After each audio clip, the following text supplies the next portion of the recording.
grow ng audience. So ganito gawin mo.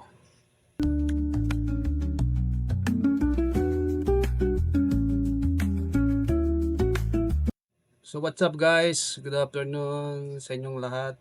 Time check natin ay mag-aalas 4. Mag-aalas 4 na. So for today's video, tutorial 102 na naman tayo about sa pag-grow ng audience. So ganito gawin mo.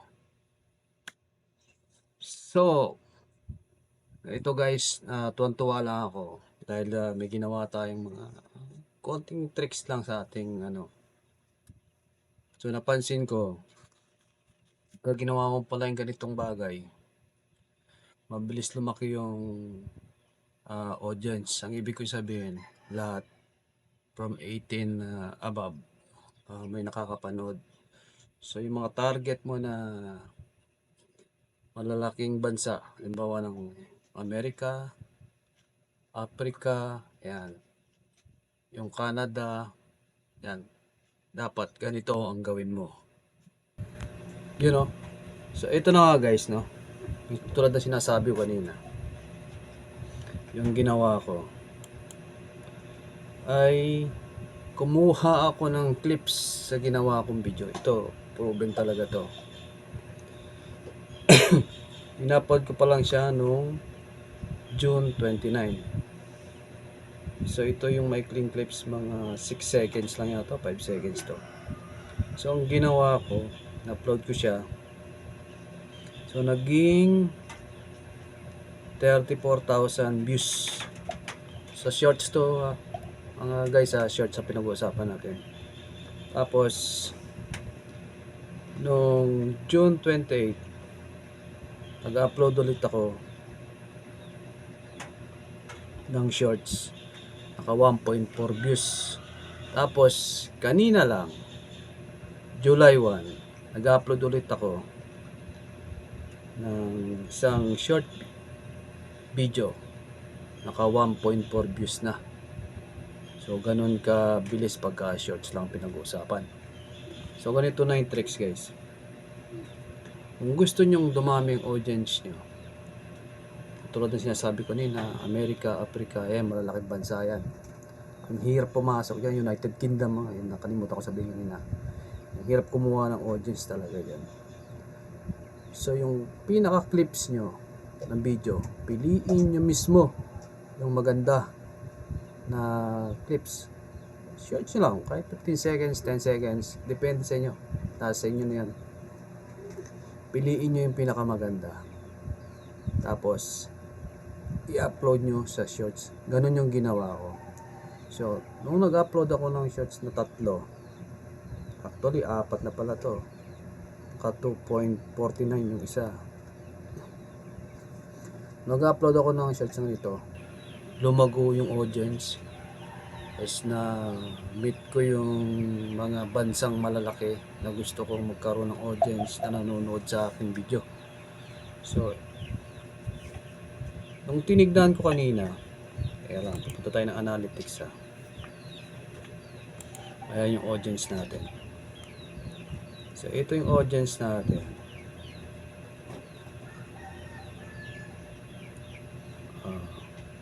Punta muna tayo sa mga bansang nanonood sa atin. So ito, pinangungunang natin siyempre, Pilipinas tayo. Marami talaga, Pilipinas. Tapos Indonesia, Malaysia, India, South Africa, may nanonood na. Dati 0 yan. Wala akong audience, wala nanonood sa akin yan. Tapos sa Uzbekistan, ayan, may nanonood na rin sa Uzbekistan. Uzbekistan, part pa yata ng Europe yan. Tapos Albania, sa Albania, wala rin nanonood dati sa Albania na yan, 0 yan. Pero ngayon may nanonood na.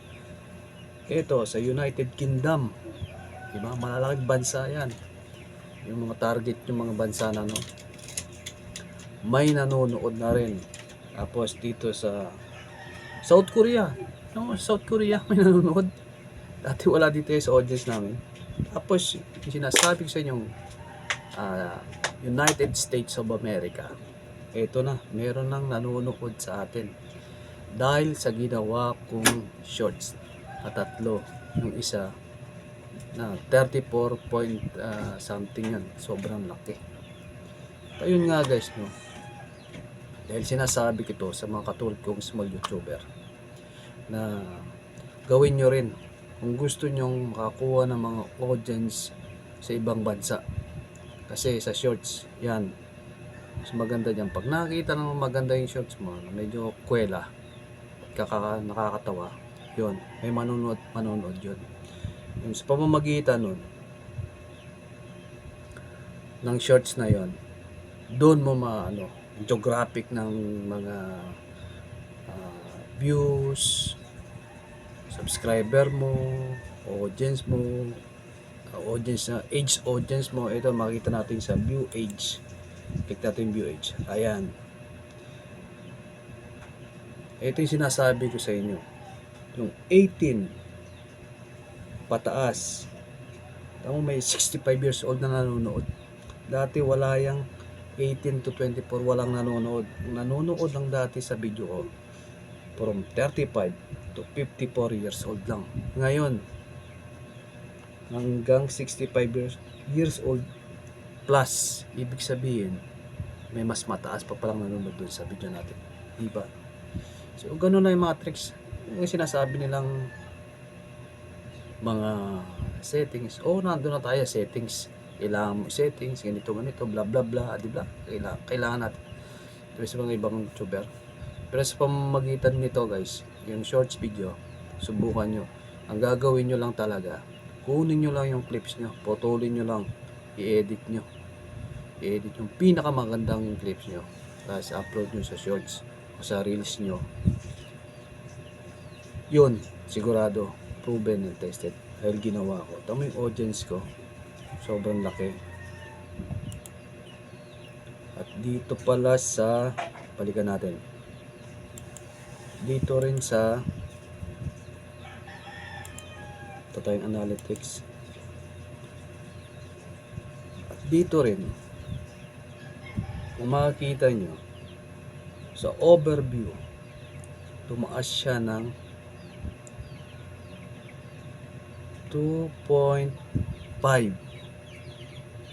simula nung 29, diba? Ang galing. Tapos yung nanood sa atin na kabuuan, at yung naging subscriber ko, tumaas din. Ayan siya, 2.146. Tapos yung naging views niya, shorts na in-upload ko, ang kabuuan 36,469. Ganun kalaki ang impact ng shorts sa video natin. So kaya nagulat lang ako dahil kasi yung katulad ng sinasabi ko, yung mga bansa na hindi ko kayang maabot, ngayon nandito na, na sila, may mga audience na tayo dun sa bansa na yun, diba? Ang galing. So kung ako sa inyo guys, gawin nyo na ang sinasabi ko.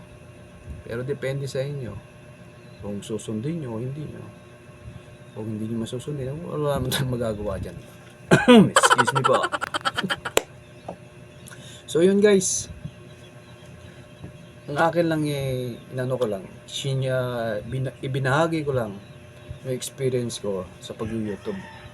Kasi hindi naman tayo pwede mag-focus sa isang video. Ito lang video natin. So kailangan gumawa rin tayo ng paraan para makilala kung saan pa mapanood ng ibang audience yung ating video. So pamamagitan ng shorts video, yun, nakilala, unti-unting nakikilala yung ating channel sa YouTube, diba? So gawin nyo lang, proven and tested nyo. So ito pa nga pala, ano pa ba yung ko? So yun lang, wala na akong ibang yun lang. At again, walang ibang magtutulungan sa atin kundi tayo maliliit na small YouTuber lang. So depende sa inyo kung susundin nyo, kung gagawin nyo, depende sa inyo. I hope na may natutunan kayong konti sa ating tutorial na ibinahagi ko sa inyo. Ito akin lang na experience ko, kaya ibinahagi ko rin sa inyo. So maraming salamat. Sana subscribe, like, share, malaking bagay na yun sa amin. At again, supportahan nyo kami sa aming channel. Tagumpay ko, tagumpay nyo. Maraming salamat. Peace out.